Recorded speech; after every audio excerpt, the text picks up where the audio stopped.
This weekend, we're at Spa-Francorchamps for GT3 Racing's Blue Ribbon event, the total 24 hours of Spa. It is one of the strongest entries in the history of the race, and there is a fascinating 24 hours in prospect with extra nighttime running. Our last Endurance Cup race at the Nürburgring started with a bang. Dennis Olsen tagged into a spin by Albert Costa.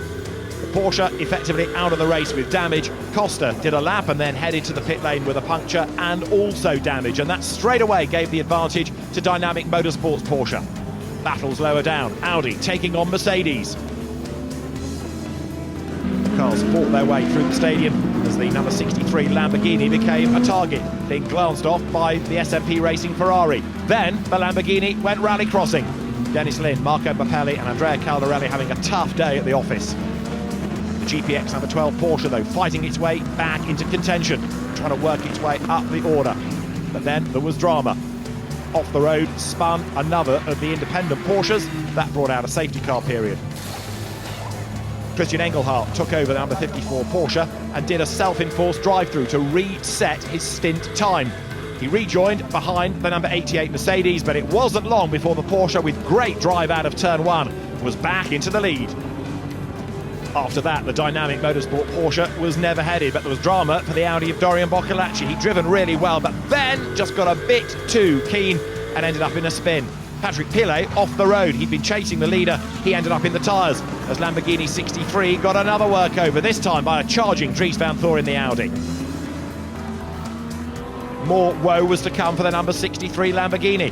It was attacked by Andy Soucek's Bentley. More damage and another puncture. The Lamborghini limped on. There were battles right the way through the field. The number 31 Audi, another car to hustle forward. But in the end, it was a Porsche win. Matteo Cairoli, Sven Müller and Christian Engelhardt victorious at the Nürburgring.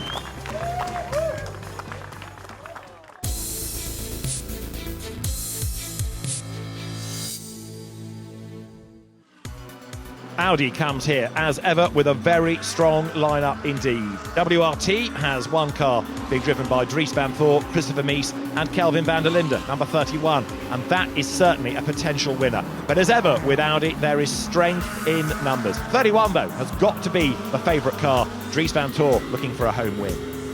It's a nice feeling, of course, to be a sprint champion now, but Spa is something very special, so it's something which have not always been nice to me the last 3 years, so hopefully now we can do it good. Of course, it would have been nice to drive with the lineup that was normally planned, but unfortunately it has changed, and I'm happy where I am now as well. We have some work to do, but I think we will be there on Sunday afternoon. You can never rule out Mercedes, especially the ACA ASP car with Raffaele Marciello behind the wheel of it, especially as that was mighty in qualifying. But Porsche has come here with, also like Audi, strength in numbers. And last year's winners are reunited. Now for KCMG, it's Richard Lietz, Michael Christensen and Kevin Est looking for back-to-back victories. Spa is magic. Every corner is cool. We've done a good job last year. We kept out of trouble and we were fast, so we were able to win. But this year is a new story. It's another team. We kept the driver lineup, which is important. We know each other very well. Our confidence is high. We know that we can do it, but there are definitely a lot of competitors here which want to steal us this trophy. Not one, but two Van Thors on the grid this weekend. Back into European racing comes Porsche factory driver Laurens van Thor at the wheel of this Rover Racing Porsche entry. He's glad to be racing on home soil. He's after a race win. Since, I think, 4 years, I'm mainly racing in America. So people tend to forget me around here, so it's good to at least once a year come back and race from the home ground, you would say normally. And Spa is always a very, very big race in the year, so it's always a joy to come back here. It's a bit different, you know, coming into a race without really knowing all the details about the team and the car, but it's a good team. They do a good job, we have a good lineup, so hope we can give them a run for their money. BMW has had more wins in the Spa 24 hours than any other brand from GT and touring car days. Valkenhorst Motorsport has been a winning team here before. Nick Katzberg has been a winning driver and comes here after a victory at the Nürburgring 24 hours. It's definitely been quite a good year so far. Obviously winning Nürburgring 24 hours was a really big thing for them. But let's try and continue it here. This team has proven that they can win here. The car has proven that it can win here. And my teammates, Philipp Eng, he won it twice. Augusto Farfus needs no further explanation. So I think we have a strong chance here. Last year, there was barely a title that Andrea Caldarelli and the Orange One FFF racing team didn't sweep before it. This year has been different. It's been a tough start to the season for the team, but can Caldarelli come out on top this weekend?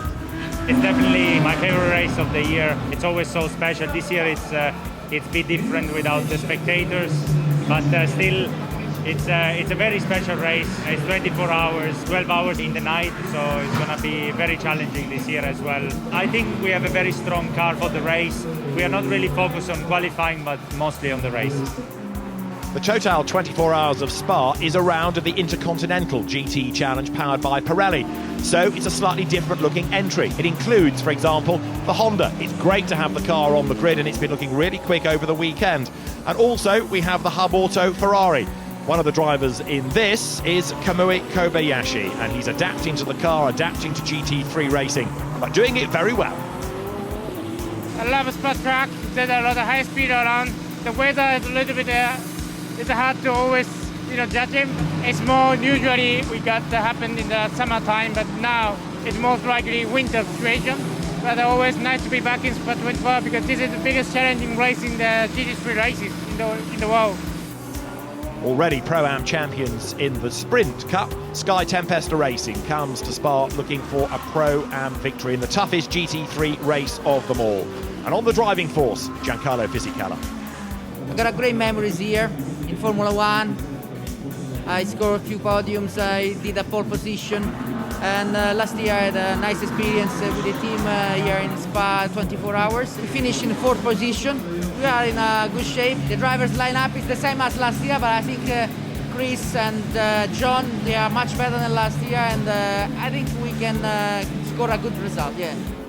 Ranged against the Ferraris though, Lamborghini. What about this car from the Orange One FFF team? Luigi Moccia, Raffaele Giammaria, Phil Keane and Hiroshi Hamaguchi, the drivers. That is going to be a very strong combination too. There's also Mercedes in Pro-Am to factor in, the SPS Performance car. Another interesting combination of drivers, Valentin Pierberg, Dominic Baumann, Colin Braun, team up with George Kurtz.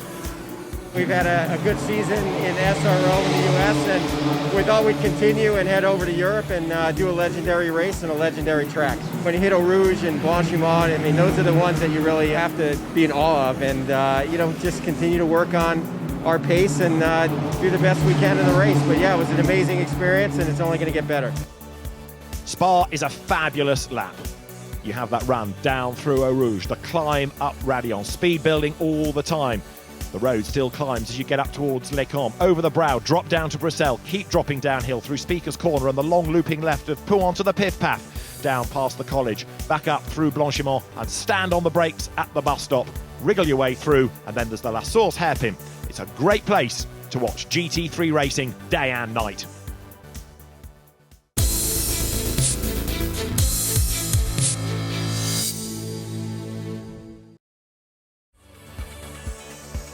Welcome everybody to the Total 24 Hours of Spa.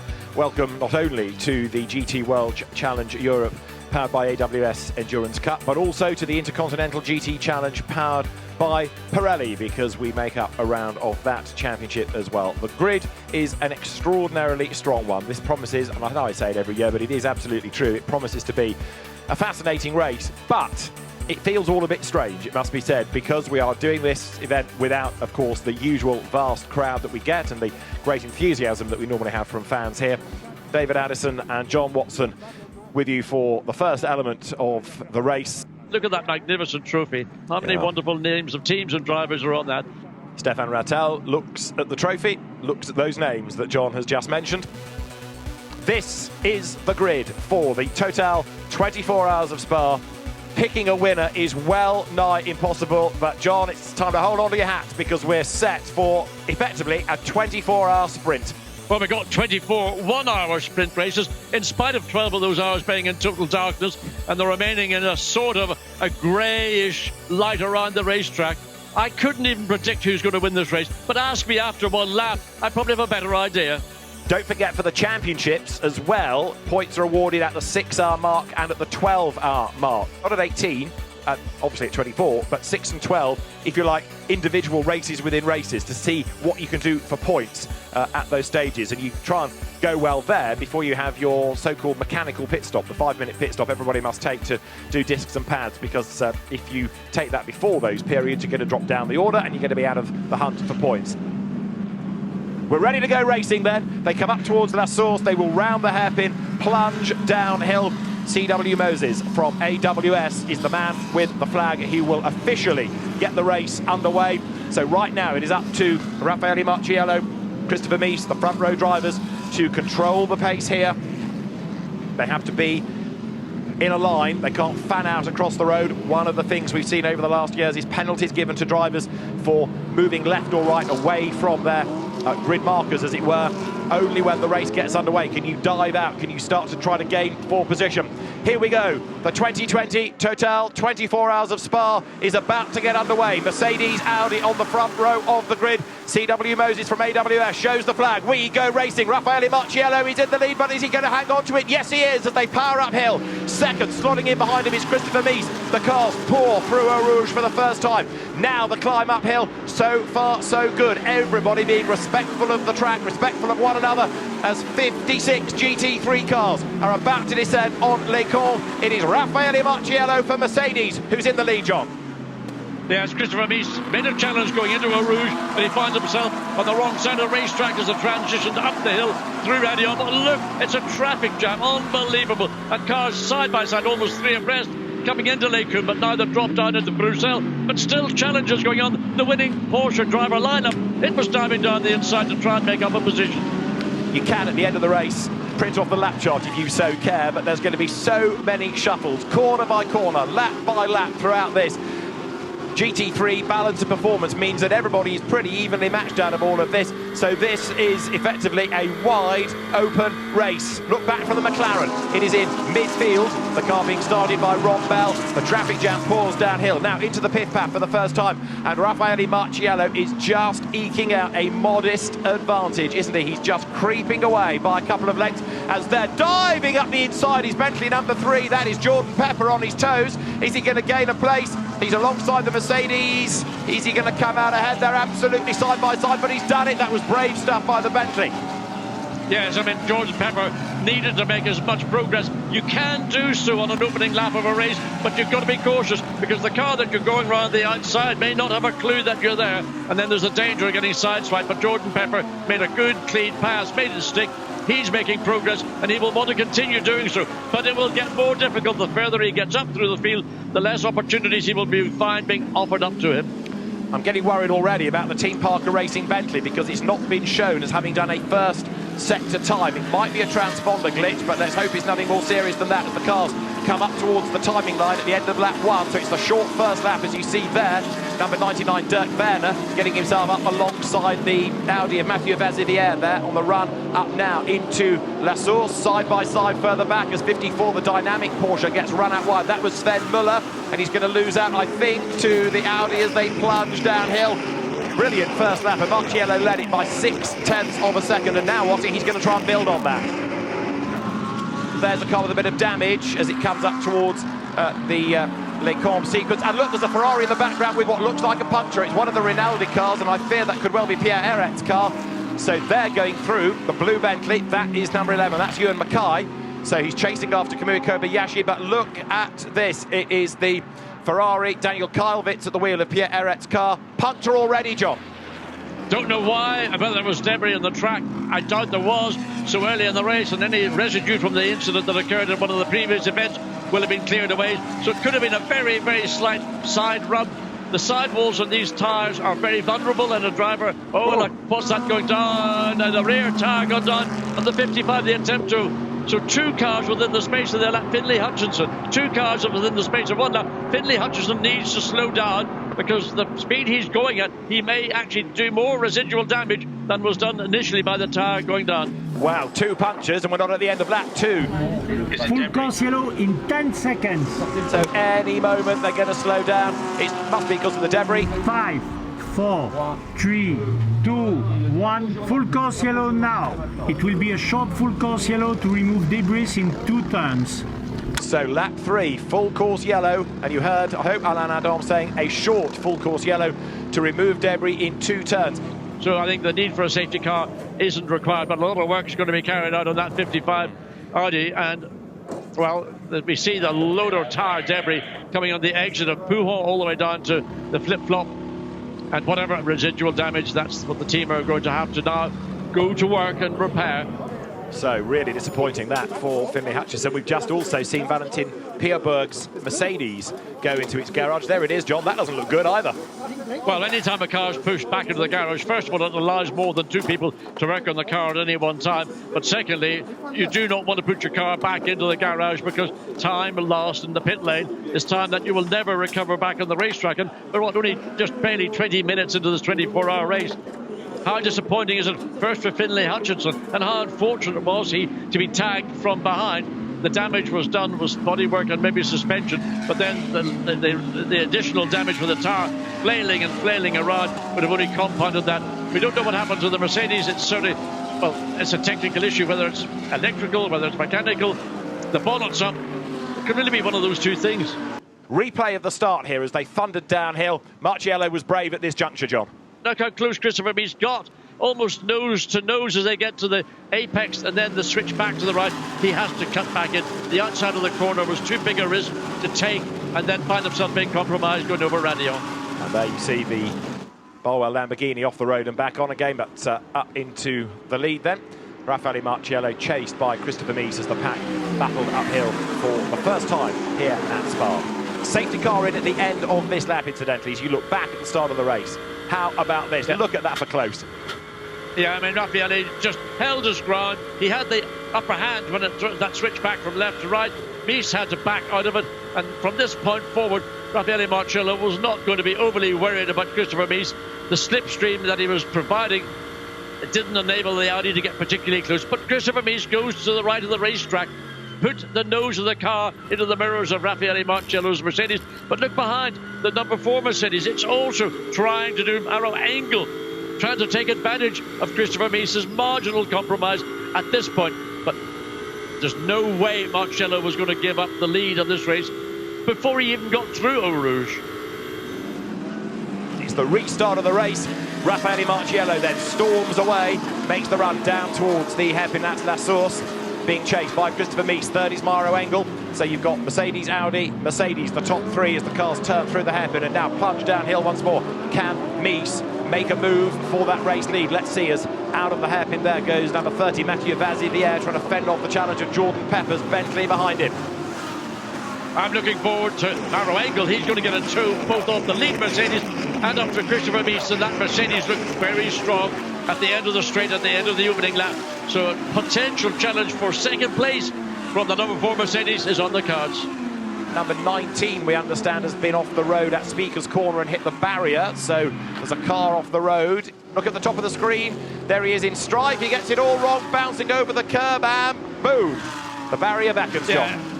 Yeah, he did. He got too wide in the Speaker's Corner. He didn't get back onto the track. He caught the edge of the grass, which I think was the reason why the car suddenly rotated, and around she went. Out wide there, 54 Porsche, the dynamic entry. He's going to lose a place if it's not careful. Number 34 BMW, Augusto Farfus goes through. Look at this scrum as they come now down towards us. Frank Stippler, Miguel Molina is behind. Then you've got the Porsche Sven Muller diving back through. Molina goes sideways. Fantastic racing. This is lap 12. Only a mere 23.5 hours to go, John. And you're riding now in 16th place on board with Augusto Farfus in the BMW. They're looking forward to the Lamborghini through Blanchimont. Everybody a lot more conservative on the exit of Blanchimont than we were watching through the previous days running. So back up into this final right, then left, square the car off to get the best drive off the corner. And the BMW. And there in the pits is Hiroshi Hamaguchi, so he's been off the road as we saw.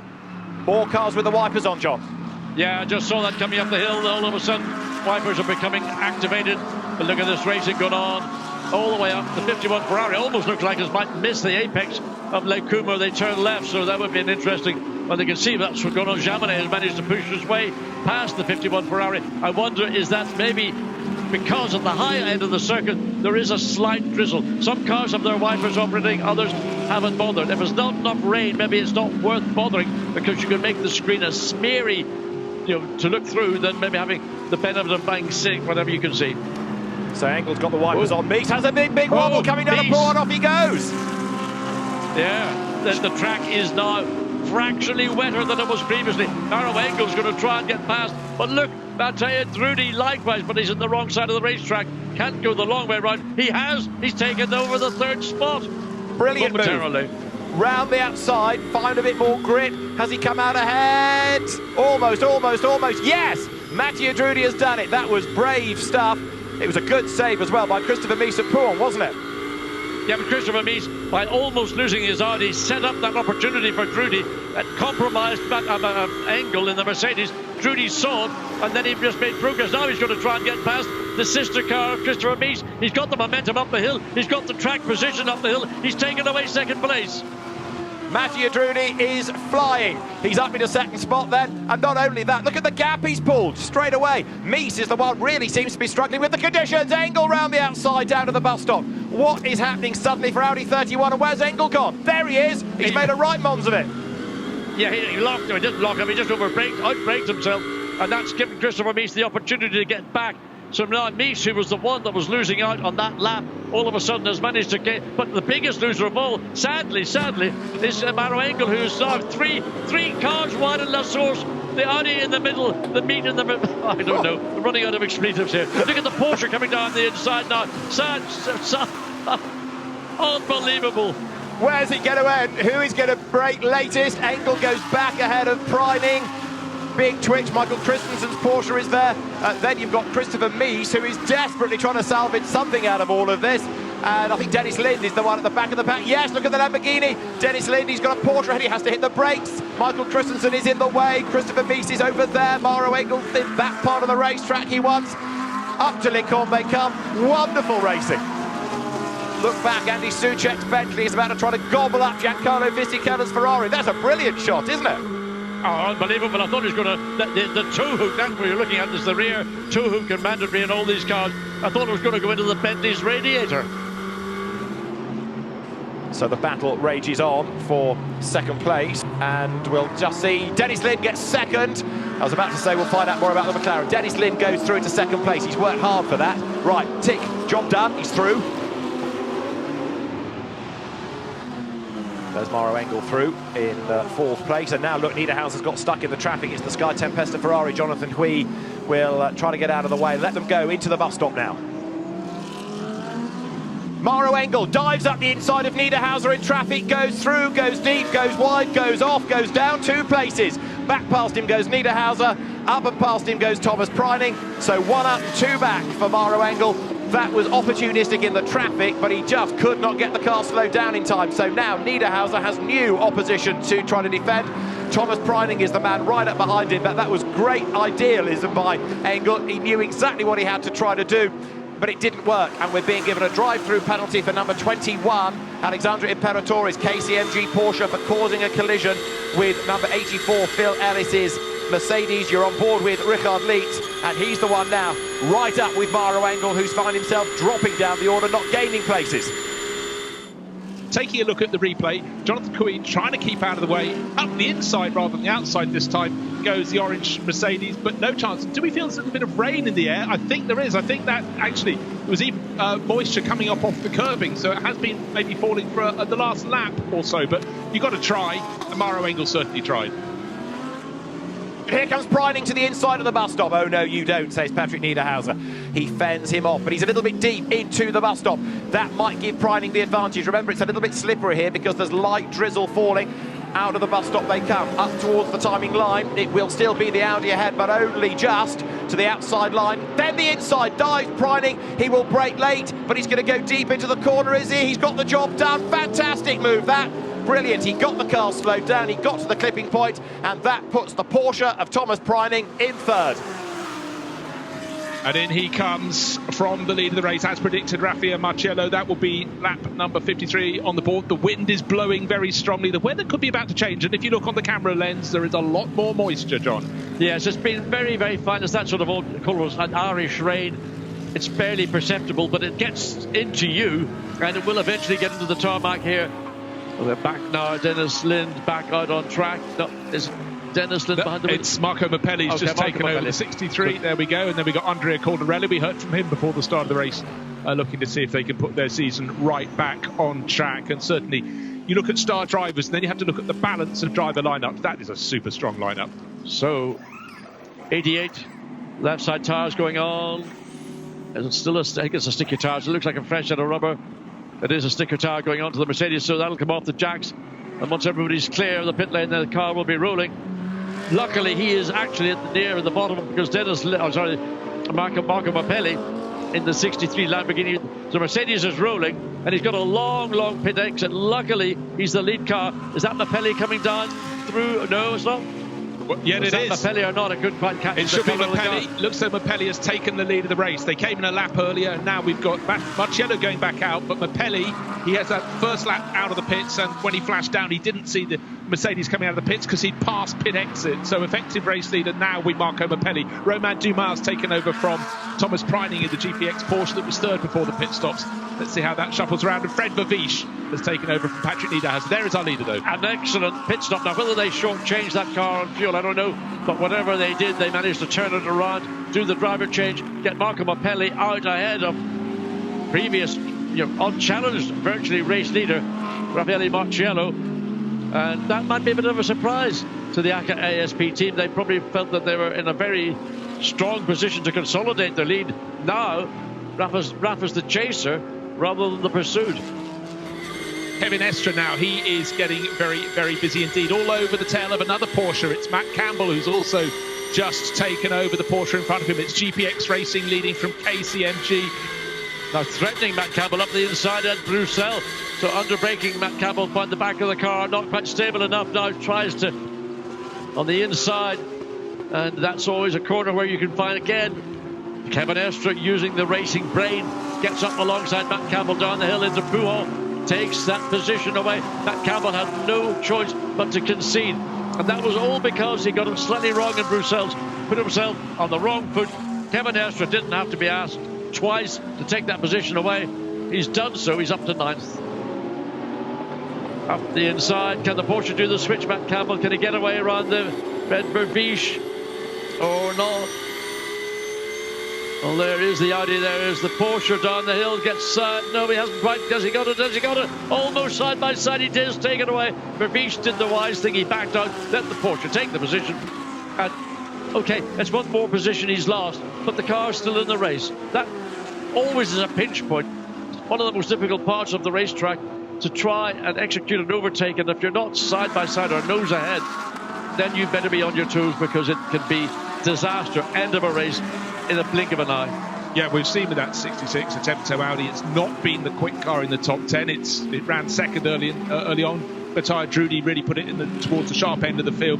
Been sliding back, but as you say, John, it's still there. But James Collado, gosh, look how he caught the tail. And now he's got his nose in front. He's made the passing manoeuvre on poor Matt Campbell. Matt's had a struggle the last few laps, but Collado's pace was just so much greater to catch and then pass. His next target just up ahead of him, and it's the aforementioned 66 Attempto Racing Audi, Fred Verviche at the wheel. If there's a trick to know, a twitch there. No, that's the 129 Lamborghini. That's way down towards the tail of the field, but Bruce, it shows how wet it is, John. Absolutely. All of a sudden, the Lamborghini just twitched quite badly, and that was a signal to those following. Oh, the track here may be wetter than it was simply one lap ago, and you can see the cars slowing down visually coming down this part of the racetrack. James Collado sliding his way through the field, but we've got 6 cars all bunched up together, and look how wet the track is. Wet down to the lowest part of the racetrack. There's tire marks on the surface of the track. Take a little look as Kevin Estre found himself rather closer than he wanted to on the garage 59 Aston Martins. Buy it in a flash. That is super fabulous race driver reaction times. Kevin Estre now 12 seconds down on Raffaele Marciello. That has been impressive. He's found 10 seconds. Taking lumps and lumps of time out of the second place Mercedes-Benz. So Kevin Estre, as we have seen in previous years, has been a standout driver. And once again, in that clear air, how important it is to have the opportunity. Now, there's the battle for the lead. How close can you get to the leading Lamborghini? He's taken out on 0.3 of a second. The first 2 sectors sort of stabilised once he got close to the back of the Lamborghini. So that's the ebb and flow. What you do, you sometimes drop back, then pick up your own natural momentum and natural pace, rush up to the car you're following, and then you pull them up into La Source, and then it's all back to status quo. Unfortunately, we've had a few spinners, including the number 32 Audi. Charles Weert's local hero, the teenager, has just got it wrong. That is why we have the full course yellow period. Parked nose on towards the track. What went wrong, John? Yeah, coming down into Bruxelles. So whether there was contact or not, I'm looking at the back. It's hard to see at the back if there's damage. There is damage to the back. So either he's been tagged at the rear, so that car looks like it's going to have to be taken back to the pits, and whether it'll ever be able to retain or continue. So that is Eduardo Matara and Frank Stippler. Frank Stippler, always somebody you'd have as a potential podium finisher. Well, it's an enthralling battle for second place. All very good news for our race leader, Marco Mappelli, the Orange One. FFF Racing Team Lamborghini stretching his legs. Now 4.1 seconds to the good as we have this brilliant battle over second place. Fraga still holds on. I mean, have you ever seen a rear view going through Eau Rouge? No, cars move around all over the place at Eau Rouge.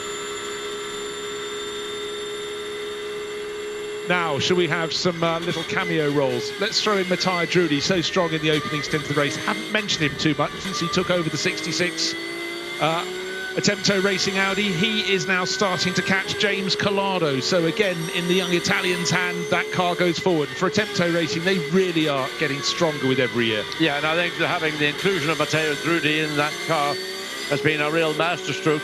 He again shone. We saw it at Imola, the opening round. Drive-through penalty to car 54. Track limits. Drive-through penalty car 54. Track limits. Dynamic Motorsports, Sven Muller, Engelhard, Matteo Caroli. Now that's a serious car. That's a potential race-winning car that's been penalised. Yeah, and it's running in 12th place, so that is a major disaster for them, because a drive-through penalty, you cannot have any other mishaps in the race, and anyone around you needs to have them. And that's the one, yeah, coming in to serve its drive-through penalty. The 108 CMR, that's the dark blue CMR Bentley, at a halt in the pit lane. But for Bentley at the moment, it's just not their best race. Jules Gounon is their best placed driver in 17th overall. For K-Pax Racing, different team to this one, but Clément Matteux, the driver at the wheel at the moment, as it comes in, sharing with two Stéphans, Trubudini and Lemeray. So there we are, 4 hours on the board. I'm about to take my leave for a while, and David Addison about to come back on board to join John Watson. David, it's still a cracking race at the top and the whole way down the order. Absolutely. I've been watching timing screens, I've been watching penalties, I've been watching cars being hoiked out of gravel traps, and there's a huge amount going on because, for example, there is a drive-through penalty being given to BMW number 34, Nick Katzberg at the wheel of it.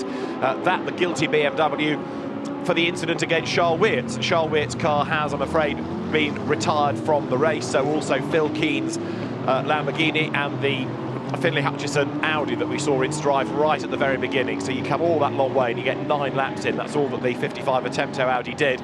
We briefly had another yellow flag out on track, and this is going to tell us why, because somebody else has got it wrong. 35 BMW coming out of Les Combes. That was Nick Yellerly getting it off the road, and there's a lot of liquid pouring out of somewhere there. John, is that the car or is that out of the tyre stack?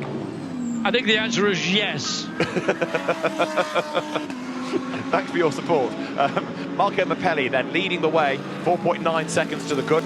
This is the battle for second place. Felipe Fraga just ahead of Michael Christensen, and then in fourth is Dries Venthoor. Here comes the Porsche to the outside line. Last year's winner Michael Christensen tries to get the switch back. There's the inside line, there's the gap, but the Mercedes just has the drive out of the corner, but they could not be closer heading down the hill. Lap 96, we work at Spa, and it's the Mercedes just ahead as they dive into Eau Rouge, ride the curb, sparks fly up the other side, over the curb, more sparks, Fraga is ahead. But now, can the Porsche capitalise, John, heading into Les Combes? Well, I mean, that's not the first time I've seen Fraga overrun into the chicane, but the benefit that the Mercedes has got, it's got clear air. Christensen running in the disturbed air, the wash from the Mercedes. Not easy to follow him through Eau Rouge as closely as he's doing. The front end of the Porsche will tend to feel a little bit light. He won't have the initial bite that he would like. He needs to keep as close as he can. He needs to keep applying the pressure to the Mercedes. And you could see what happened, just whether it's a brake issue or whether it's Felipe Fraga. But for me, there's something that he is not comfortable with. Again, even into Speaker's Corner, how much did Michael Christensen run down the Mercedes? Now, down the hill into Pujol, he can't pass at this part of the racetrack, but he might get close enough to think, well, would it be worth it? No, the Mercedes pulls away under acceleration, so the gap extends out. Christensen maybe was a little bit too close at the wrong part of the corner, and the advantage has gone back momentarily to the Mercedes in second place. In the meantime, Dries van Thor, sitting back there, you can see the Audi, sitting back probably thinking, well, if and or when will there be something going on between the Mercedes and the Porsche? Will Fraga make a mistake? Will Christensen get frustrated? If I just sit here, don't do anything, I could inherit second place. There he goes again. He dabs the brake pedal and he's hugging the inside to preclude Christensen, if he wants to go the long way around, it's up to him, but he's in the pit lane, as are second and third and fourth place cars. And the race leader, Marco Mappelli, is already in. So 1, 2, 3, 4 out of the order. Dive down the pit lane at the end of 98 laps of the race here. So in they all come, all in a line. 63, Andrea Caldarelli behind the wheel. Leaves the pit lane ahead of Michael Christensen, Van der Linde and then Fraga. So the 88 Mercedes has lost a couple of places on the pit stops because there, look, Christensen and Van der Linde have both gone ahead of him. Porsche and Audi leapfrog the Mercedes in the pit lane. Drive-through penalty for car 47 and 78, track limits. Well, that drive-through for Michael Christensen being followed by the drive-through for 78, the Silver Cup leader, Patrick Kujala. So it's all about to change, isn't it, significantly at the front overall and at the front in the Silver Cup. This is Fraga's view. He's on the back of Van der Linde. Christensen is escaping, but he's going to have to get that drive-through served quickly. So down towards the piff-paff they go, riding back on board with the Mercedes. Brake lights come on from the Audi, turn into the right, then flick left through the piff-paff, and then the cars accelerate down towards campus. Right now, the Porsche getting away, but it's to relatively little good because it's going to lose a massive amount of time with that drive-through penalty. Christensen's in the pit lane, the Porsche is in, so up into third now is Fraga, but up front, Andrea Caldarelli still leads the way, and now the margin is 4.8 seconds over Kelvin van der Linde. What we want to see is where Michael Christensen is. I was predicting 12th it is, ahead of the Mario Farnbacher Honda. So 2nd to 12th with that drive-through. Really, really costly. Caldarelli's advantage up again to 4 seconds over Van der Linde. Earl Bamber, number 98 Porsche. Could this be a sleeper? Because it's up into 8th place now. The Porsches generally, I think it's fair to say, didn't really shine in the first hour. But after the first round of pit stops got on with the programme, there is 98. And Bamber now, not only is he up 1 place, Bruce, he's on the back, isn't he, of number 4, Vincent Abril's Mercedes, going for 7th. Well, it nearly presented itself there because Abril really had to haul it back off the curbs as they went around the top of the hill, down the other side, and the move has been made. And indeed, that very thing, about 2 hours into the race, I was thinking, OK, the Porsches are starting to work their way forward, but certainly not the Rover cars. And now immediately having gained that position, all next closest thing to handing it right back for the Rover Racing Porsche, and it looks as though he's lost. He's going to have to do it all over again. Yep, the Mercedes back in front, but on the outer line, the tighter line, the inside line at Pujol, and it goes the way of Rover Racing. So maybe it is finally coming their way, and Earl Bamber certainly had to brave it out. Must have cursed himself when he ran wide at Speakers, but got it back again.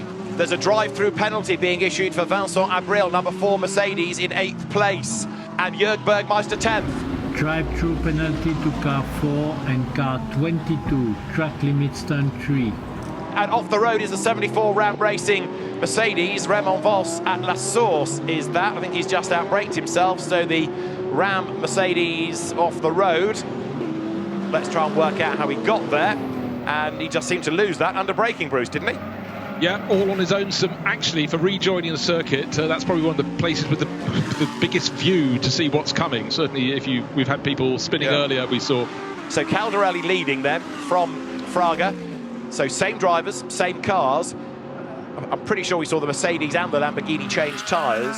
So the cars up the hill then.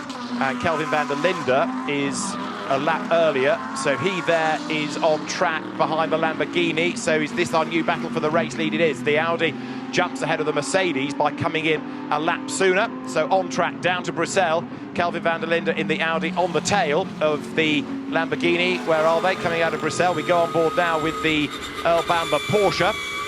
But at the end of the lap, we'll get the new race order. But it looks as though 31 now, after the pit stops, stopping on a different lap, has got itself onto the tail, finally, of that Lamborghini. So it's a good stop by the WRT team. There's a drive-through penalty for the car in second place. Kelvin van der Linde, you're riding with him. He's got a drive-through for the dreaded track limits at turn 3. So just when the car was very much in contention, a drive-through penalty comes the way of number 31 Audi.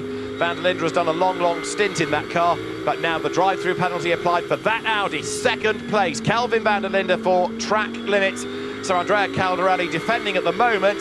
Shortly, we'll be able to breathe a sigh of relief because the Audi will be forced back through the pit lane. Well, somebody's gone off there. We've got someone facing the Aston wrong way. Martin. Car 26, Christophe Cresp, relatively inexperienced at this level, and unfortunately darkness and, well, might have been a race-leading car coming past, but he's facing the wrong way. David, point out, if I may, Earl Bamber is getting closer and closer to Nicholas Nielsen. So that 7th place Porsche is closing in on the AF Corsa Ferrari, number 51.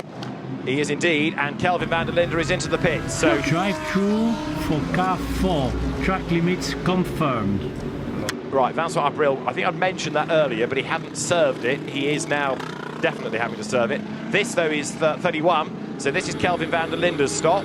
So this is a bit like the walk of shame. Down the pit lane, all the other teams stare at you because they've seen it on the screen, and any protestations that the HRT team had about the number 4 drive-through have come to naught. That's been confirmed, as you heard, for Vincent Abril in 9th place. So this gives you an idea of just how long the pit lane is. So the drive-through, you've only done half of it past your team. Now you've got the other part of the pit lane, and of course you've got to be careful in your excitement, enthusiasm to go back on track, not to speed. 26 has rejoined, thankfully, so the pit path is clear.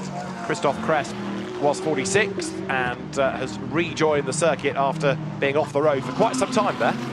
And we've got a new race leader. Felipe Fraga has hit the front. So Felipe Fraga first, Andrea Caldarelli second, and it's the 88 Mercedes then back into the lead of the race. Full course yellow in 10 seconds. Full course yellow, it's coming, it's coming, it's coming. 5, 4, 3, 2, 1. Full course yellow now. So full course yellow. There was a yellow in sector 3, but I haven't yet got to the bottom of who it is that's triggered all of this, I'm afraid to say. Car 26 hit the wall at turn 17, so 26 Audi, that was already off the road, wasn't it? Christophe Cresp, he had rejoined and then off again, seemingly. So turn 17 is the outside of Blanchimont. That is where the incident is being reported. Is that another car off with no lights on at all? We've seen the 26 Christophe Cresp car cleared, and now is that a Ferrari sitting down low? The lights are out, the driver's out. We'll now try and play the game as to work out. So I was wondering if that was an Audi shape or not, but it's in that category, isn't it, of Audi, Ferrari, maybe a Honda type of aero-friendly car. It's made a right mess of the climb out of Ardennes. So the safety car, it's car 31. It is Kelvin van der Linde's Audi. It is Kelvin van der Linde out of the race. It's number 31 Audi then, Kelvin van der Linde. That is perhaps the most significant stop yet. Kelvin van der Linde, who was fighting 45 minutes ago for the race lead, is parked, and that to me says retirement. That's one of the big name Audis out of the race.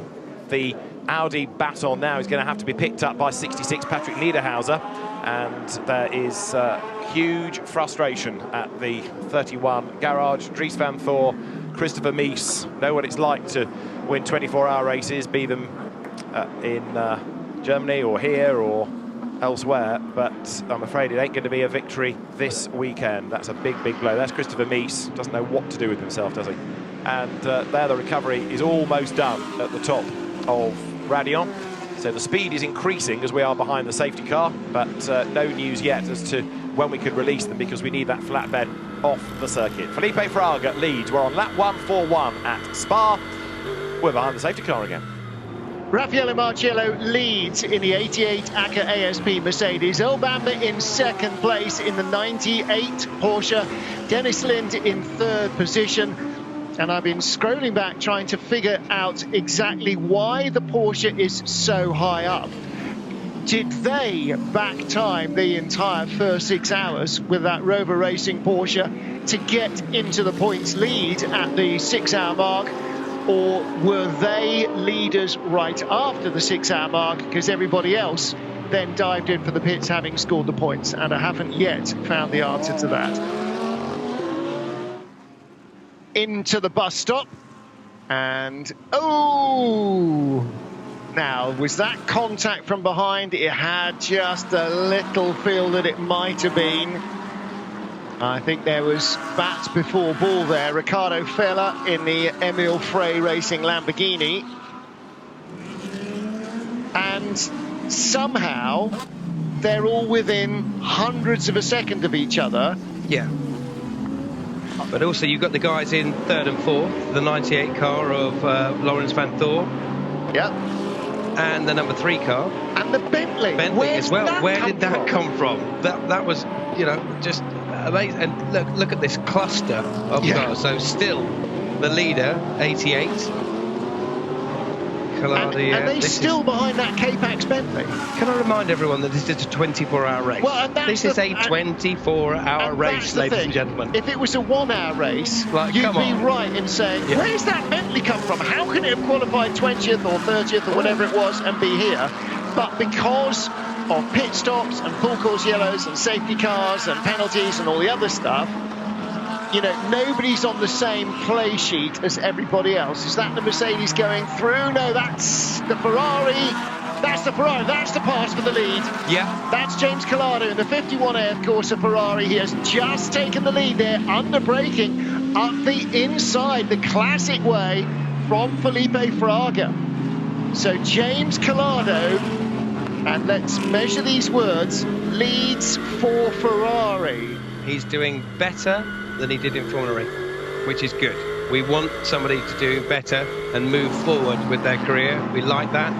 He is on a mission now. Look at him. He's already pulled a gap. Already pulled a gap. Look at the gap he's already pulled. At least 4 or 5 car lengths in, what, 3 corners? And look at the trail of cars. And that's how he got to be there so quickly, is that he's got more speed than the Lamborghini. And he's in a second stint, so he's fully dialed into the circuit. Fraga took over at the last pit stops. Now, we didn't see James's stop, so he may screens aren't showing that. He may have been. We know that well, we know that he double stinted because he was up against Raffaele Marciello, who was in the car. Well, he wasn't up against him, but Marciello was in the car in the last stint. So what we don't know is if James had new tyres in this stint. Yeah. Entirely possible he did, given his speed. But they're on the same fuel strategy. So this is not him taking the lead because he's got half a tank of fuel and the Mercedes is leaden. It's because he is currently the quickest, one of the quickest cars out there. So Collado takes the lead. Giancarlo Fisichella in Pro-Am, the race leader in Pro-Am, new fastest lap for that car. Dirk Werner, new fastest lap in the 99 Porsche. Here is Marco Mappelli, so our second place car in the pit lane. He sneaked in there. Okay, now, so just snuck in. They are again off the schedule. So they're stopping a lap earlier than AF Corsa, lap earlier than Rover, lap earlier than 88.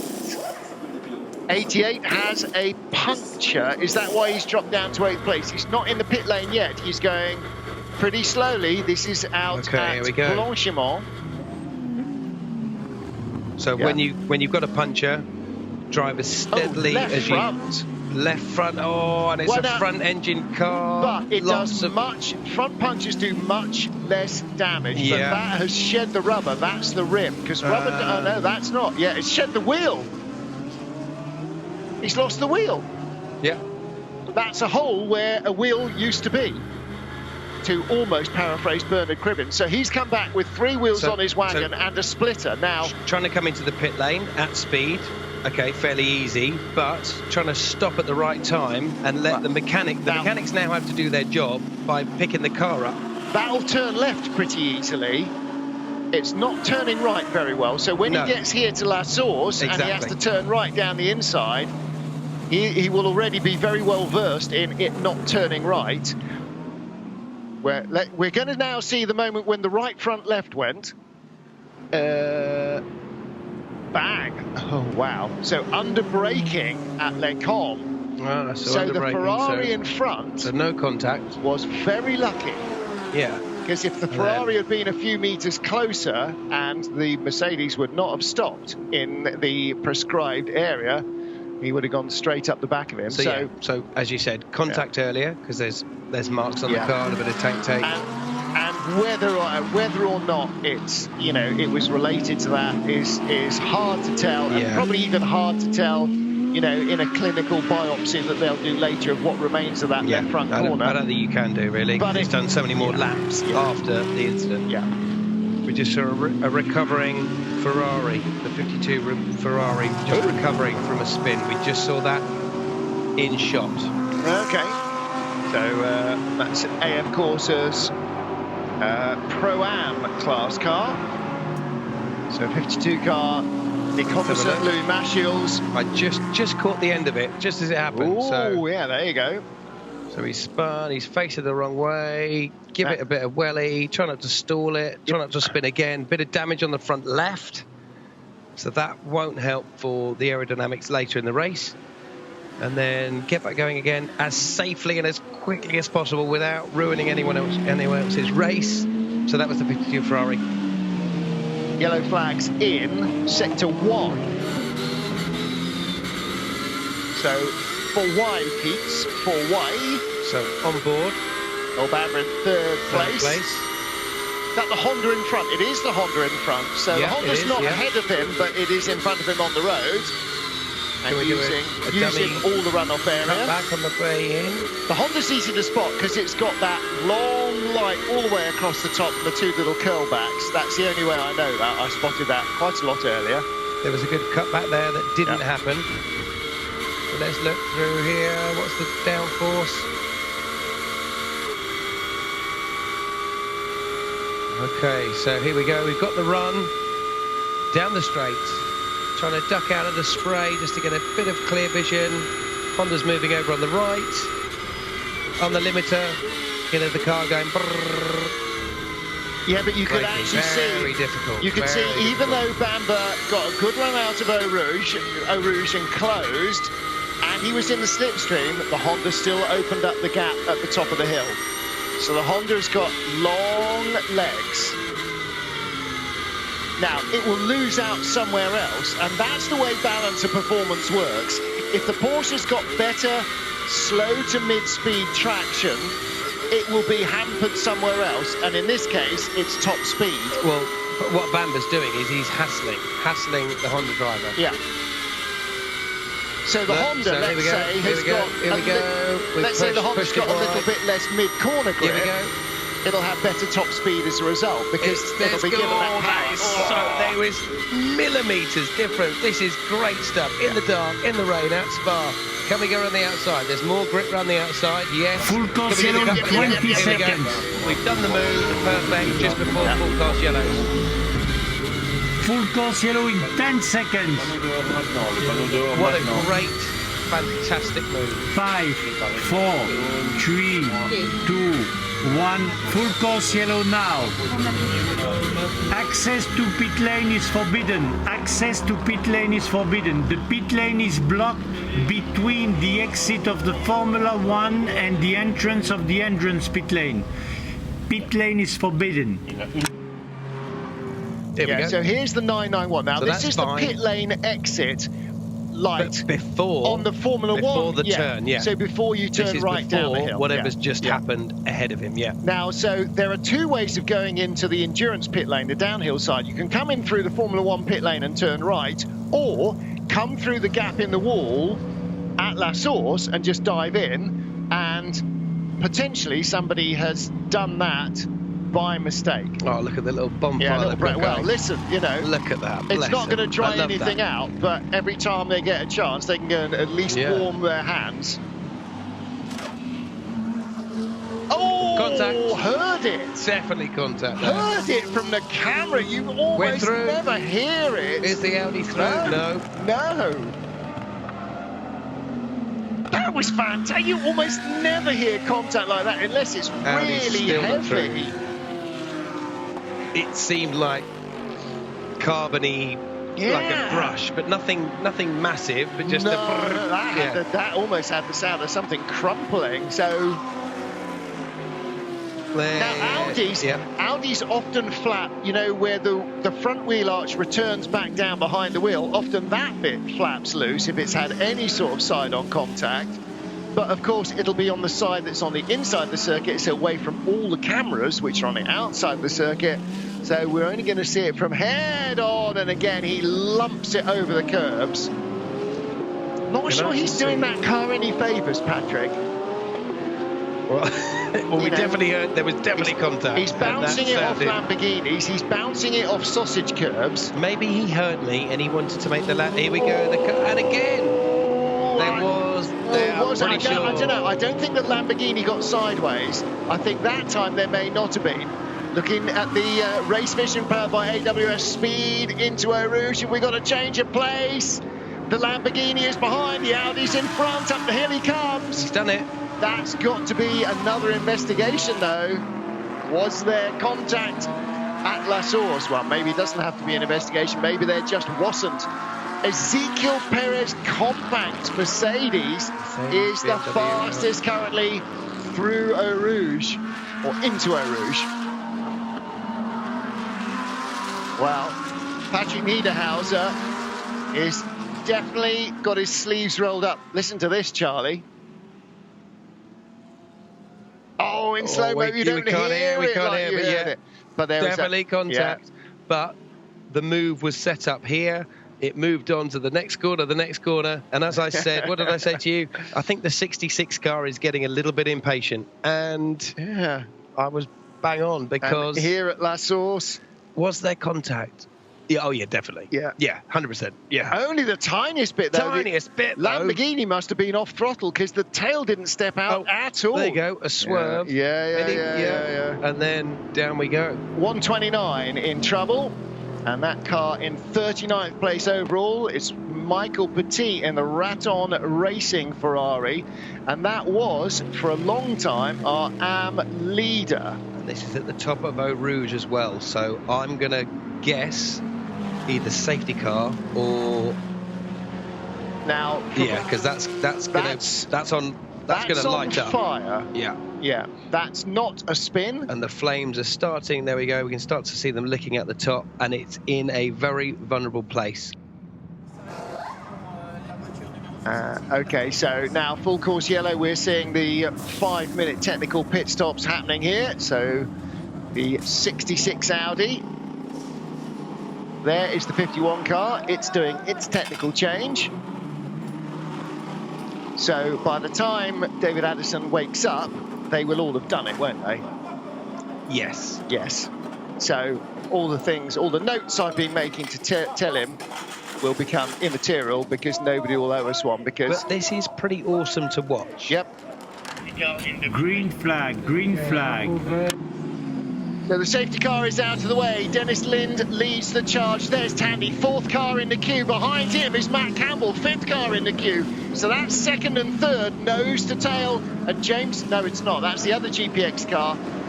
Campbell was shown 6 seconds behind. But James Collado is right up Matt Campbell's chum. So what we do know is the leader is 63. And Tanya's already through for 3rd in that queue. And trying to make a move to get by. And he does, I think, get by before they go down into Eau Rouge. To car so 107, track limits. Drive-through penalty car 107, track limits. And Tandy didn't get through, so he is still the 3rd car in the queue coming up the hill. There's the rescue crews again with their vehicles back in position, ready for racing as it resumes. Dennis Linde leads in the Lamborghini. Drive-through penalty to car through to 52. second. Drive-through penalty car 52. Speeding in the pit lane. Speeding in the pit lane. Right, so we're now going to get endless pit lane violations coming through. 107 was the Bentley down in 37th place, I think it was roughly. 39th place. Yeah, and 52 a long way back as well. Well, he's not. No, that's Daniel Serra. He's just come out of the pits because he just served From the a drive-through penalty. And is now That's damaged. at the exit of the pits. Is that damage? Damage. He spun. No. So now, is that his? Was that Hang wasn't on, him will we coming out see? of the pits? Ooh. That's Here we him go. coming up out of Eau Rouge and Réunion, isn't it? So the 52 Ferrari. Let's have a cheeky little replay as and when we do. Yep. All right, back with the leaders. Oh, here we go. Yeah, So- this is yeah. Oh, here we go. So spun at the top of Eau Rouge, Blanchimont, and any contact, I think, just kissed the front end. No, Oh, don't no. think it, no, he got away with that scot-free. Fair play so far. Oh. I bet his heart rate is absolutely unbelievable. That is a full And code brown, he's isn't it? still going. He's still going. That's in slow. Oh, and that's then- the 63. That's their race done.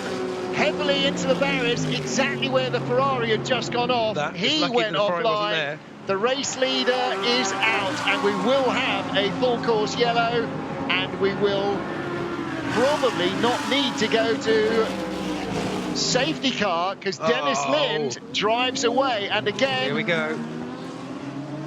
Oh, straight on. Straight on. Is that punch? No. It something. It seemed very odd, the fact that it just did go slightly straight. Oh, and that's that's not coming back. 63 is out of the race. Welcome back, everybody, to the Total 24 Hours of Spa. Our most recent safety car to clear up the incident after Dennis Linde, race leader, crashed out at the top of Radion. He's going to be back in this time. Green flag, green flag. Fred Verviche, the race leader there, after the most recent round of pit stops in the green and black Audi, ahead of James Collado, 51 Ferrari. Christopher Hasse's Audi is in third place, and the cars then now accelerate over the timing line. Green flag flies, and we are back racing once more at Spa. It's been an interrupted night, inevitably, with full course yellows, but we haven't thankfully had that red flag situation that we had last year, so the race has kept going, and now with, what have we got, 7 hours and change on the clock, we're back racing. Fred Verviche leads them away.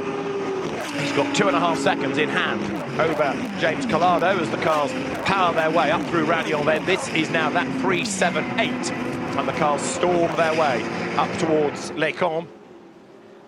So it is Fred Verviche trying now to build a gap over the Ferrari. Hasse is third for Audi, Mario Engel fourth for Mercedes, Lawrence Vanthoor's Porsche is fifth, Matt Campbell's Porsche is sixth, Matteo Cairoli seventh, Sergei Sorokin, Ferrari 72 is in 8th place, and as the rest come pouring over the line, we get an idea of how many are still on the lead lap. But of course the field now a little more strung out with the traffic between some of those lead cars, as there James Collado hustles on. That Ferrari has had a very good night. It's kept largely out of trouble, and it's still very much in contention here. Fred Verviche, race leader. Before the last round of pit stops, 98 Porsche was leading. It is now Lawrence Vanthoor at the wheel, and the car is in 5th place, but about to go 4th, I think, at the expense of Mario Engel. He looks for a way by as they drop downhill. They were side by side to Eau Rouge, but this now is for position. Mario Engel fending off Lawrence Vanthoor. Behind them, you've got Matt Campbell charging along in the GPX number 12 Porsche. It is Fred Verviche leading the way. The gap is 6 seconds over James Collado. And then for 4th place here, look, it is Engel just keeping Vanthoor at bay. But it looked as though the Mercedes had run very deep and maybe off the road at the bus stop. Vanthoor comes up to have a go like he did a lap ago. Plunge downhill. They are absolutely dead set level here. This is for 4th place, remember. Mercedes back through again. Engel, the braver, heading into Eau Rouge. Brilliant stuff, this, between the two of them. The race is becoming alive right now. It's gone, what, 7 hours, we've been almost 17 and a bit hours, and it's coming alive. brilliant racing, and another car off. It is the 991 Porsche. It's at the top of Eau Rouge, and that is the Renault car, is it not? 991. It's going to be a full course yellow, I would fear, to sort this out. So yet again, the circuit bites. Daniel Alaman is the driver. Oh, big damage, John. Oh, that is a serious accident. I mean, the front of the car, the right front suspension ripped off. Basically, the bulk, all the damage is back to the front bulkhead and the rear of the car. So that has gone in extremely heavily, front and rear. And the amount of debris on the racetrack is going to take some time. Full course yellow in 10 seconds. 5, 4, 3, 2, 1. Full course yellow now. Another full course yellow. 991 is off the road, and the car is very badly damaged indeed. So that's another one to cross off the entry list, I'm afraid. Now let's try and have a look at it. Was it 1 into 2? An Aston spins, and it's a spin behind. Look, the Aston's gone around. The Porsche has spun behind it, almost in sympathy, and bang. Yes. So where did the Lamborghini come off? Is this piled in? Oh, there we go. That's what happened. That's why the Lamborghini tried to squeeze through between the barriers and the rear of the Porsche. Wasn't enough room. So here's the view. I mean, the Aston, a massive spin for the Aston. Yeah. The Porsche manages to get around that. Then, I mean, we've seen this happen before at Radio when a car. Well, look at the bodywork. I mean, there's so much debris in the racetrack, and then the Lamborghini tried to squeeze around between the tail of the Porsche and the tire bales, and it just wasn't space. There was a closing gap, and that's taken the Lamborghini out as well. Green flag, green flag. We are ready to go racing then. The race control team calls for the green flag. The safety car is in, and here we go. It is going to be Maro Engel who leads them away. Look for number 98 Porsche. Laurens Vanthoor in second place. There are 1, 2, 3, 4 back markers, 5, 6, 7 back markers going over the line between him and the leader. So Vanthoor has got a big job on his hands to get through the traffic. There is the Porsche going into La Source. Engel, of course, now, John, can build that gap, and look at the traffic behind Vanthoor. Yes, but here we see the rest of the field filing their way now through up into the chicane. But there's a great opportunity for Maro Engel to build substantially, and Laurens Vanthoor, who's got to find his way through traffic. And again, to do so, he's the driver that's going to have to go. None of these cars that are ahead of Vanthoor are going to concede the drying line to the charging Porsche. So Laurens Vanthoor on the 98 Porsche, it's a big task. But he knows, the team will tell him, you've got 6.5 hours. You know, don't take an unnecessary risk. We've done fundamentally the hard yards of this race. Now we're getting into the final quarter. It will be a battle, but it's a different form of battle. Those 12 hours of darkness were, I think, the biggest test I've had or witnessed in a GT3 race ever. It was, to me, everybody out there is a hero who has gotten through those 12 hours of darkness. We've still got 6 hours to go. That is 2 normal length Endurance Cup rounds, as there, look, the battle for 6th place turns into the hairpin at La Source. We had a great fight a couple of hours ago between these two. The Mercedes was always the slightly stronger car going downhill, and now look, Luca Stoltz gets up alongside the Porsche. Is he going to be brave enough? Yes, he is. What a move to go through into 6th place. Well, I thought it was a big enough treat having the top 3 cars running nose to tail, but as you say, fighting over 6th place, and how they were fighting. 2 top drivers, very peak of their game. The track is drying out. It has been damp overnight. If you're just turning on your TVs wherever you are in the world, it might look as though it's completely dry, but those curbs, the drivers do like to drive over the curbs, David, still retaining a bit of moisture, but that was a stonkingly good move. And Laurens Vanthoor realised he was beaten. No point fighting it out through Eau Rouge, because we know that can lead to all sorts of trouble. But as you say, 6 hours or so to get that position back.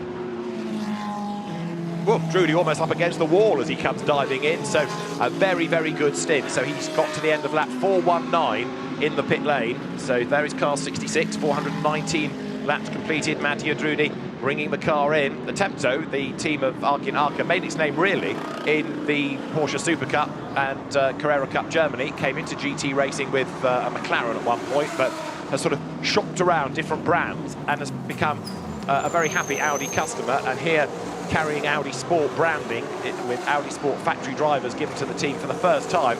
And that is perhaps one of the biggest ticks of the box the team can have, to finally get Audi factory backing, not just being a customer team, but to be a factory representing team in this race.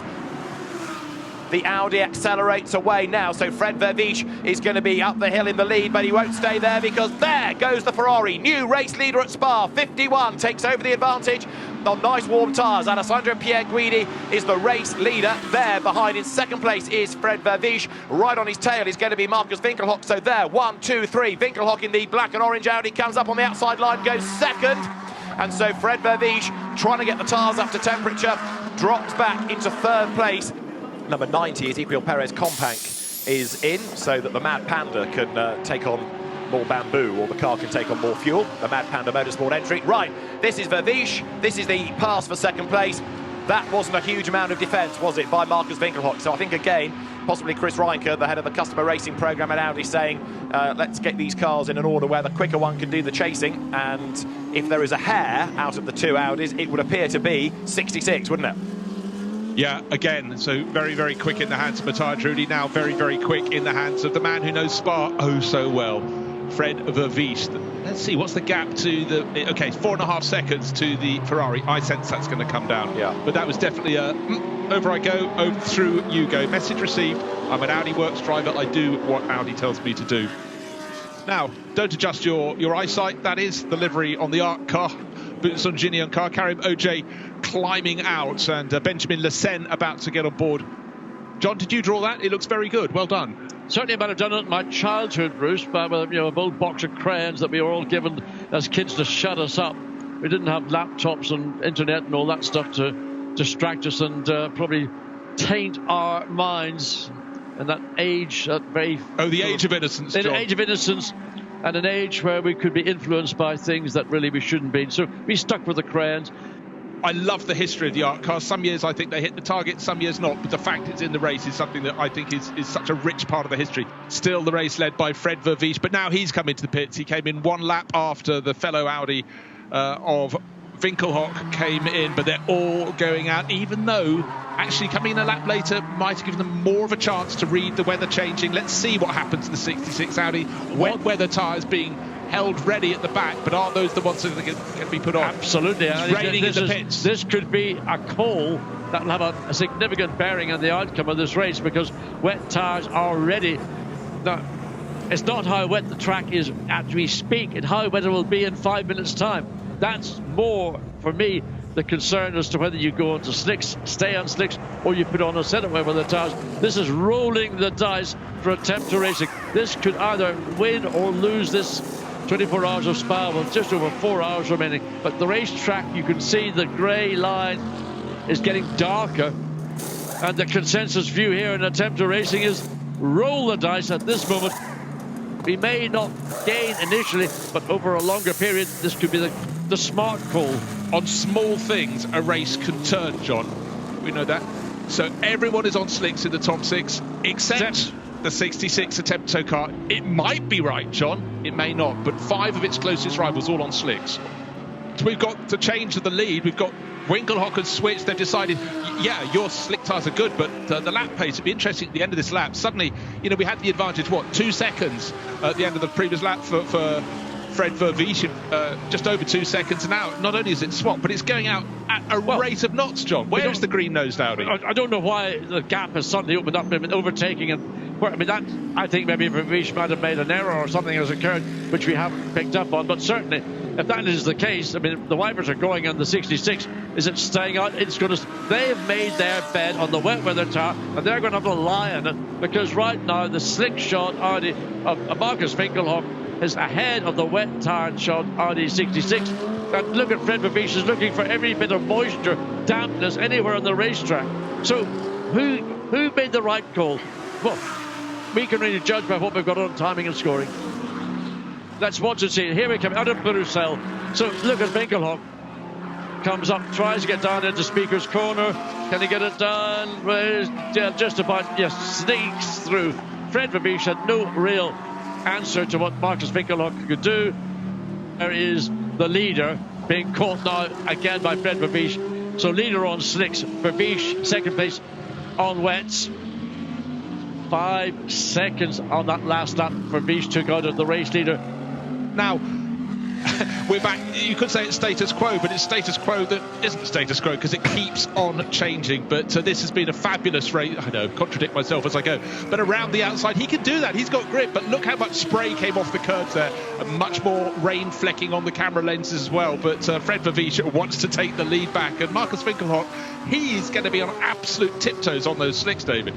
Absolutely right. I mean, the good thing is that it's a safe pair of hands for which that Audi has been given, so Winkelhock, perhaps better than most, can rise to the occasion. He knows where to push, when to push, but it gets all squirrely under braking for the bus stop chicane that time, so the gap will be down, and it'll be interesting to see really if Winkelhock carries on this as a fight for position, or we go back to doing the right thing for Audi and just let Verviche go through, because really the car they should be fighting is third. It's the Ferrari, isn't it? So the gap is down again now to 0.6 of a second. That was a 2.35 by Verviche. It was a 2.38 by Winkelhock. And this is going to be the change for the race lead, because on wet tyres, Fred Verviche has got the drive, got the traction. He's got the pace. There is no need for Winkelhock to fight him on those wrong tyres for the conditions. Let him go. It is getting darker. It is getting wetter. And the lap times are getting slower, and 51 Ferrari has also now given up the unequal, so is 72. The two Ferraris are in for wet tyres, and Verviche thinking, haha, told you so. Told you wets was the way to go. Trust a Belgian for the weather, trust the Belgian driver for the choice of tyre at Spa. The pendulum really has gone a Temto's way, and it looked so marginal. Did actually look as though they got it wrong when they went to the wets, but clearly they did get it right, but it really could have gone either way. So out of 56 starters, 34 still in the race. And now Davide Rigon comes up to the outside line. He finds more grip, possibly on the outside line, gets run out a little bit wide over the curb, but coming off the corner, yes, he's done it. Davide Rigon right round the outside of Pont. That was brave stuff, wasn't it? And breathe. Wow, that was an absolutely fantastic move, and certainly James Collado would have looked out the side and thought, oh gosh, he's going for it. Well, let's not have the two of us off, but what a move, David. Full course yellow in 20 seconds. Full course yellow coming our way. Full course yellow in 10 seconds. It is indeed. There's a yellow flag in sector 1. 5, 4, 3, 2, 1. Full course yellow now.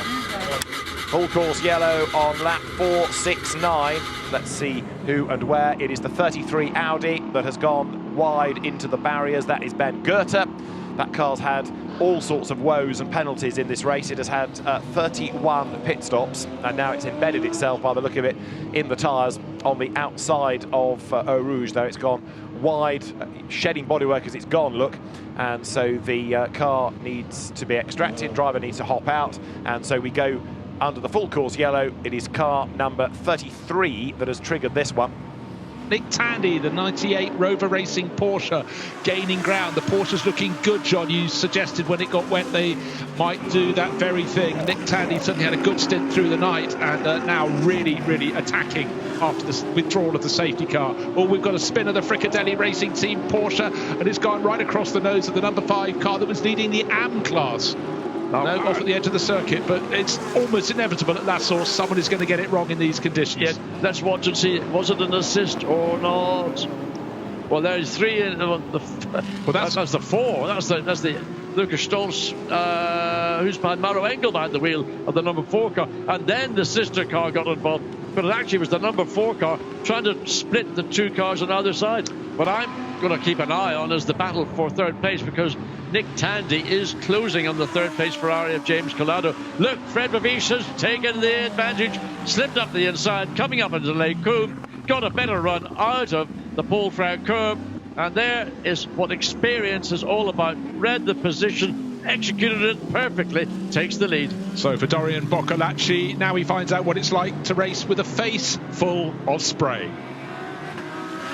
Wet, wet, wet at Spa, Francorchamps. It was dry for the early stages of the race. Flurries of rain, John, that never amounted to much for very long as we went into nightfall. Big rain during the night, but the proper heavy Spa-type rain was about half an hour ago. Oh, contact with the Ferrari and into the tyre bales. and that was an avoidable contact. Well, it's Patrick Pilet in behind Sergei Sirotkin. I could sense the intake of breath from your side of the commentary booth, and certainly on my side, minor damage, but that was the battle for 5th place. And suddenly move up, everyone. Maro Engel and the gang, they will go forward. Yes, but for Patrick Pilet, will that be adjudged to be an incident that was avoidable? And certainly there, the Ferrari, which was car running in 5th place. Let's look at it again and see. So the Porsche gets up alongside. Is it far enough? It's not quite far enough up. And Sirotkin takes his line, and the contact occurs around the left rear quarter of the Ferrari, enough just to tip it into the tyre bales.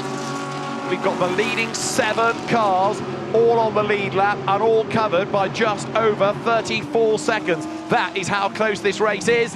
Through the spray, Maro Engel really under attack. No wonder he's desperate to get through the traffic, because he wants to somehow wriggle clear of Patrick Pilet. The Porsche stuck to the back of the Mercedes. Yes, but there's the Honda really is well, Maro Engel thought he would have a chance. The Honda ran slightly wide, but Patrick Pilet certainly thought he had a chance coming out of Bruxelles. Think back a couple of laps earlier where he was doing the opposite path. So he's up alongside as they come out of, and he's got ahead of the Mercedes. So Patrick Pilet has used thinking, well, side by side up at the Blanchimont. Is the Mercedes going to concede? It's on the inside, side by side, but Pilet will come out just ahead. Wow, that was, I tell you what, serious motor racing. Absolutely. Neither driver giving an inch, but it was Pilet's bravery on the outside line that came through. So Patrick Pilet up there now into 5th place, and no investigation necessary for the incident between Pilet and Sirotkin. So that goes as a racing incident. It's not being looked at as number 12 there. Patrick Pilet now up into 5th place. Sets off in pursuit of Nick Tandy in number 98 Porsche. Downhill they plunge then as we work lap 4.85 here at Spa. 10-second time penalty to car 4 to be taken at the next pit stop for causing a collision. Right, Maro Engel, John, cops a penalty. Yeah, I think that the general consensus from the race director and the stewards is that he was the party that was maybe most responsible for what occurred. So another 10 seconds added to a pit stop for the number 4 Mercedes. So there down the pit road is the Ferrari number 51. It is still very, very hard to really call a winner to all this, as the Ferrari is about to drop back behind the Audi as it comes down the hill. So James Collado will lose that lead to Patrick Niederhauser as the Audi is up through Radion. Nick Tandy is at La Source. So can the Ferrari stay ahead of the British driver Nick Tandy? Collado is on the loud pedal. Now there is Tandy. Well, don't forget, he's of course on fresh tyres, and he's already done a lap on them. He's got them up to temperature. He knows what they feel like. There is the Ferrari. Nick Tandy is bearing down on him. There he is. So the Ferrari stays ahead in 2nd place, but this is going to be a great fight now. Tandy hustling on in 3rd. It is Pierre Guidi ahead of Tandy, who can barely see the car. Up towards Les Combes they come now, and where is the Ferrari? There is the Ferrari, just visible through the spray. The spray drops as the speed drops. Tandy right on the tail, but now he's going to have to go offline to find a way by out of Les Combes. Downhill to Bruxelles they will come. Where does Tandy find a way through? Into the braking zone, turn into the right-hander, closing. Ferrari just ahead of the Porsche. Nose to tail, down towards Speaker's Corner. Like a rash, trying to go all the way around. You can't go around the outside of the Speaker's Corner. He's moving one way, the Ferrari's going the other way. Pierre Guidi's trying to do everything he knows in his book, and a few other things he's probably learning on the job to keep the Porsche behind. Nick Tandy's got the momentum. He's got his dander up, as we say in Britain. Looking to find a way. Can he dive down the inside into Fagnes? He's thinking about it. There's been room, space, but he might be on the wrong side on the exit because the Ferrari will hug the curb on the inside. But Tandy has gone the long way around and taken the position. Nick Tandy goes through, then gains the place. And not only has Tandy gained the place with a really brave bit of driving, but he's getting away, building on that margin. Straight away, the focus is those 2 Audis up the road with just over an hour and a half to go, John. He's absolutely storming along. Gabriele Piana here leads the Silver Cup. So the Racing Team Mercedes is currently 23rd overall. Philip Ellis' Mercedes 2nd. Florian Latour's Lamborghini 3rd. Now, what about the Pro-Ams?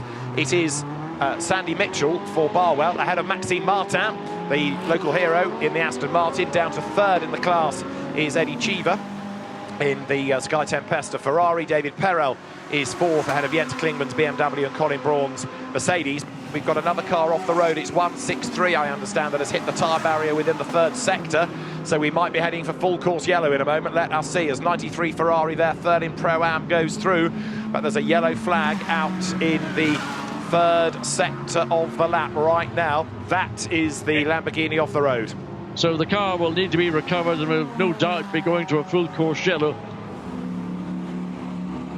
The leader has peeled in, but we are still under full course yellow, so we don't yet need to deploy the safety car conditions, but the race officials with people pitting are going to have to do a little bit of shuffling. So what do they do here? Is this just going to be a quick splash for fuel, try to save time on the next stop? They're going to have to make another one.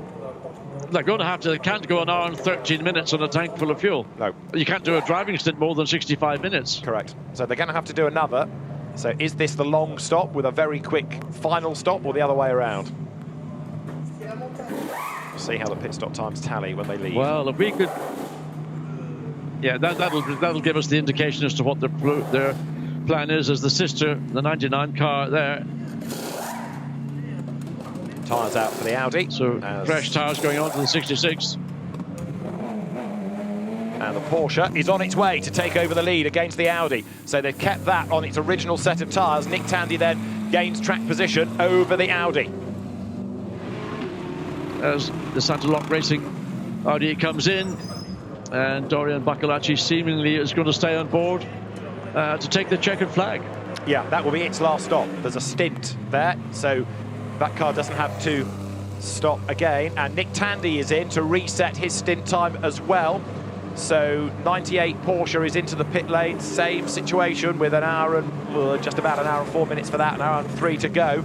So all of these now are to reset the stint time. You don't even have to do anything to the car. There is the Porsche going down through the endurance pits. So a stint starts when you leave the pit lane. Doesn't matter what you've done in the pits, but a stint counts from leaving that pit line. It's a reset. Yeah, exactly right.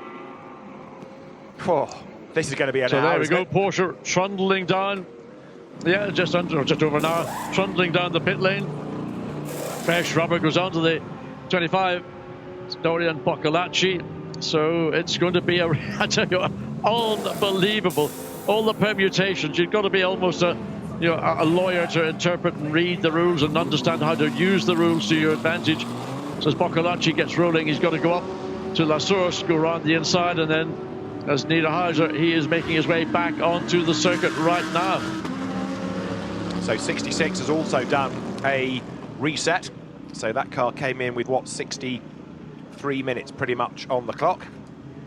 So the order we will be able to confirm at the end of this next lap. But basically, what this safety car has given us is almost a World Challenge Europe sprint race, hasn't it? Because everybody now is good to go for another hour. They don't need to pit unless they have a penalty or they have an issue.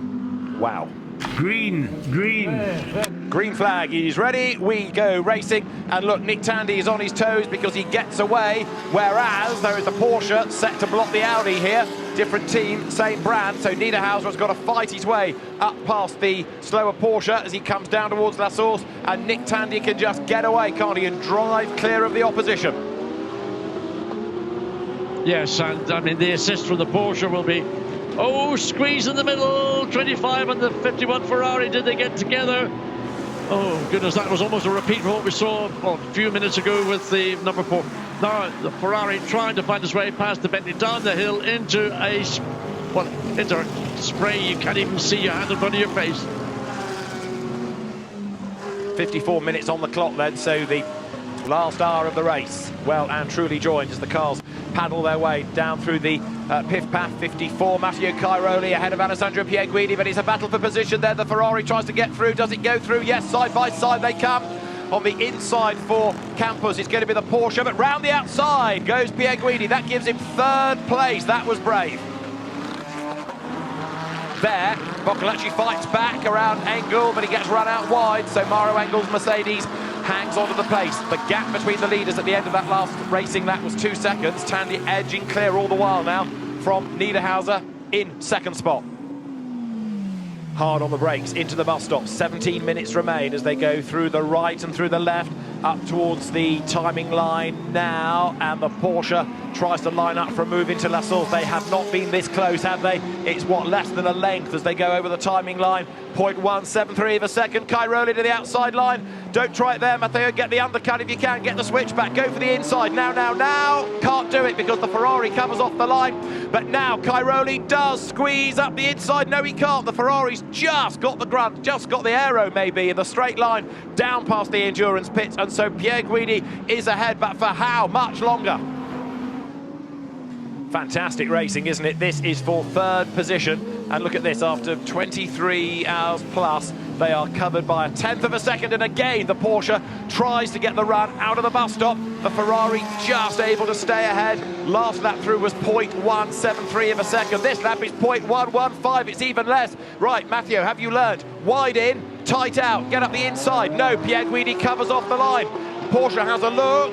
Can he get up alongside? Has it got the pace to stay level? It's almost there, almost there. Side by side, past the endurance pits on lap 522. Up the curb goes the Ferrari. Porsche goes through. Matteo Cairoli goes third. Brave stuff. What you've just witnessed is, I didn't think was possible, and they both had to run slightly off track at the exit. I'll excuse them, Pierre Guidi trying to come back, but Cairoli had worked for that from the exit of the chicane all the way up to La Source, then down La Source side by side, and only at the final last knockings was Pierre Guidi forced to concede and let the Porsche take the entry. I mean, this is absolutely beyond the call of duty in terms of courage and commitment from both drivers. So 98 Nick Tandy is the race leader here of the Total 24 Hours of Spa. His co-drivers look on nervously, counting down the seconds before Earl Bamber and Lawrence Van Thor can start to celebrate. As there, Jaminet turns into La Source, hustling on behind Pierre Guidi, who's getting quite used to having to defend from pesky Porsches now. Downhill they drop once again. Meanwhile, out of Les Combes are going the race leaders, and Nick Tandy, to that point, was 2/10 slower than was Niederhauser. So that lead gap is still worth keeping an eye to. As you see there, Dorian Boccolacci, who has got past Maro Engel, changed for 6th place now. Now, the gap, you point out, David, has been closing, because Niederhauser had been running consistently about 2.6 seconds behind, and they came across the line at the start of what is now lap 527. Under that 2 seconds, 1.9. I think you're right. I think Nick Tandy has got it in control. Nevertheless, Niederhauser's throwing everything that he's got in the book at the Porsche. I don't know why Nick would want to be as casual or relaxed. Maybe he's not. Maybe he's carrying a problem. Maybe he's babying a problem that we're not aware of. Maybe tyre wear is a little bit higher than he anticipated. Maybe the grip factor isn't quite at the level it was earlier in his stint. That doesn't sound right to me. That sounds very rattly. It's still going. It doesn't. It sounds extremely rattly. Oh, that sounds awful. Well, his last middle section... That sounds gearbox related to me. Yeah, his last middle section was good, but with a lap to go, can this car get to the end? The leaders go by. Tandy clearly has a problem. You can see how nervous the Rover Racing squad is, but Nick Tandy, I think, is going to get away with this because Niederhauser is dropping back. He's not being able to capitalise at all. Well, he was about 3 and a bit seconds slower on that last lap. Whether he's carrying a problem now as well, where is Lucas even further back? I think he's just conceded. He's conceded the race, not been made aware that the Porsche potentially could stop at any point in this final lap. I would agree with that, because if Niederhauser had got the message, I'm sure he'd be wringing everything out of that car. He's dropping pace in the sectors, unless he too has a problem. But here they come into the bus stop. The 2020 Total 24 Hours of Spa is about to be won by Rover Racing, by Porsche, by Earl Bamber, by Lawrence Van Thor, and by Nick Tandy, who takes the checkered flag. Checkered flag. The 24 Hours of Spa is another win for Rover Racing. Delight for Earl Bamber and Lawrence Van Thor. Relief for Nick Tandy, who's brought the car home, nursed it home, sounding like the proverbial bag of nails, but that was touch and go. Second goes to Patrick Niederhauser's Audi, shared with Mattia Drudi and Fred Vervisch. Third will be here Matteo Cairoli, Christian Engelhardt and Sven Muller. John, it kept us guessing right to the end, didn't it? I'll tell you what, I don't know what Nick Tandy was thinking when he could hear that bag of nails banging away. But, I mean, my heart was in my mouth, because just imagine if you stopped for mechanical failure on the last lap of a 24-hour race. I mean, the agony. I mean, I'm having palpitations right now. Let's look at the provisional results then of the 2020 Total 24 Hours of Spa. Laurens Vanthoor, Nick Tandy, Earl Bamber, the winners, ahead of Mathieu Drudy, Patrick Niederhauser and Fred Vervisch, ahead of Sven Muller, Christian Engelhardt and Matteo Cairoli. Matt Campbell, Patrick Pilet, Mathieu Jaminet fourth, getting ahead at the end of James Collado, Nicholas Nielsen and Alessandro Pierguidi in that Ferrari that faded a little bit, with Marcus Winkelhock, Dorian Boccolacci and Christopher Haase in sixth. Romaro Engel, Lucas Stolz and Vincent Abril. Jörg Bergmeister eighth, with Fred Makovici and Dennis Olsen. The Honda ninth, Dane Cameron, Renger van der Zande and Mario Farnbacher. And the best Bentley 10th, Jordan Pepper, Jules Gounon and Maxime Soulet. Go to 15th and you'll see Sandy Mitchell, Ricky Collard, Rob Collard, Leo Machitsky as the Pro-Am winners. Second in Pro-Am, in 17th overall, the Sky Tempesta Racing Ferrari, and third in Pro-Am, the Garage 59 Aston, down in 20th place. In the Silver Cup, 18th was where number 5 of Gabriele Piana, Michele Beretta, Sergio Afanasiev and Hubert Haupt were as the category winners, ahead of Indy Dontje, Russell Ward and Phil Ellis 21st. Right, Nick Tandy, what happened to your Porsche? Let us find out right now.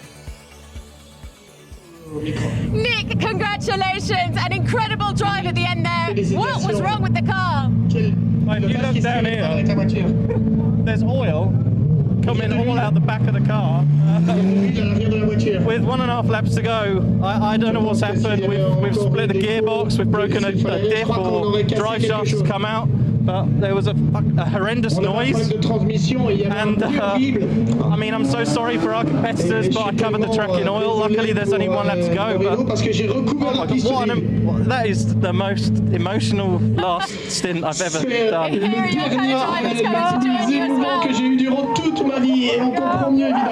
tears are flowing down here. Il y avait bien des problèmes. Le bruit qu'on entendait. Come and join us. Laurens, a fantastic victory. You weren't expecting that, to be fair, when we spoke earlier on Saturday. Honestly, I don't have any words. It's been such a tough 2020 for us. We had so many difficult races and disappointments, and this is just, Nick did amazing. Did you know that Nick had the problem at the end there? Yeah, I was on the radio. I thought I was getting a heart attack. It's the worst feeling you can imagine, but we did it. It's all that counts. And well done, well done. Come in and join us just quickly. A very, very emotional embrace, the three of you at the end there. Were you biting your nails as Nick nursed that home? Yeah, I have no more nails left, but it was nerve-wracking enough. And yeah, we didn't have the fastest car all day, but the team did an amazing job. Nick, that was an incredible stint. The last 3 hours there, we knew he was the man for the job, and then on the last lap, the gearbox started to blow up. So we weren't sure if we were even going to make it across the line, even with the comfortable gap. So it was absolutely incredible, and a day we'll never forget. Ricky Collard, Rob Collard and Leo Machitsky, the winners of the Pro-Am competition for Barwell Motorsport, the British team. Hubert Haupt, Sergio Afanasiev, Gabriele Piana and Michele Beretta are the Silver Cup winners at Spa-Francorchamps. The race winners of the 2020 Total 24 Hours of Spa, Nick Tandy, Earl Bamber, Laurens Vanthoor, win the biggest and best GT3 race of them all.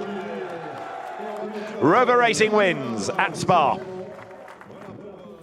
This is how we look in terms of points now, the overall driver classification, with Timo Bogoslavski's efforts across sprint and endurance putting him at the top of the table. Raffaele Marciello behind him, ahead of Charles Weerts and Dries Vanthoor, who've already won the Sprint Cup title. Don't forget, there's another endurance round, and therefore to affect the overall standings still to go. Kelvin van der Linde fourth from Mauro Engel, Lucas Stolz next from Christopher Haase. These are the overall endurance points. Now Raffaele Marciello, Timo Bogoslavski and Felipe Fraga tied with Sven Muller, Christian Engelhardt and Matteo Cairoli, all on 52 points apiece.